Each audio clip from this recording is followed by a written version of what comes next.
老师一看你就是成天在家就是成天打那个牛吧，我说对，因为牛跑到河里的时候，我们必须用那什么打牛角，用那个牛鞭子和这个石头打它的牛耳朵，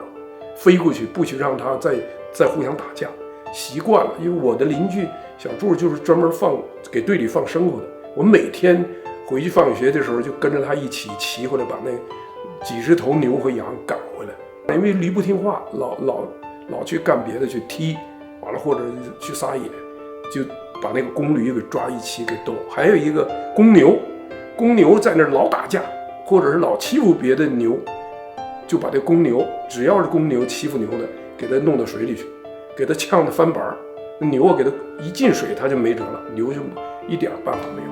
我们仨人就干这事儿，我跟他，然后就在牛群里把牛给弄到水里去，牛呛得不行了，都翻个了。行了，完成任务了。